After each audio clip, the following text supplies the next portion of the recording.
Hi everyone, good morning. Hey, we're all glowing from this heat, even in the mornings, isn't it? But this year's hardly even started, and all around me I see people under pressure. In the midst of all the pressure surrounding you and I, there's one thing that will determine the course of our lives, and that's our priorities. If your priorities are not clearly defined, you'll be swept downstream in life by the various pressures. But if your priorities are clear, then you can respond to your pressures by making choices in line with your priorities and thereby give direction to your life.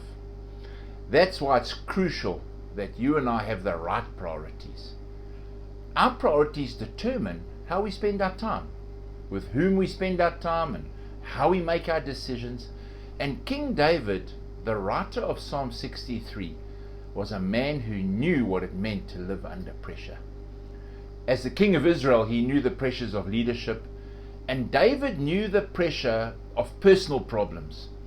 During his reign, his son Absalom led a rebellion against him, and David and his followers had to flee for their lives.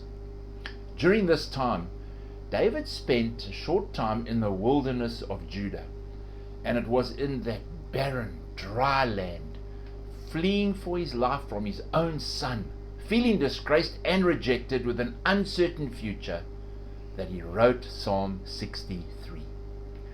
When you understand David's circumstances surrounding him at the time of writing Psalm 63, this psalm becomes so insightful when pressure is mounting against you and I. David in this psalm expresses some clear priorities when the pressure hits. Firstly, earnestly seek God in these times, because our soul needs life-giving water that only the Lord can give. Number 2, when the pressure comes, praise, and praise some more. David expresses the importance of praising God when we're in the pressure cooker. In verse 4, when he says, I will praise you as long as I live. And thirdly, a priority when the pressure is on is to cling to God. Verse 8, I cling to you. Your strong right hand holds me securely.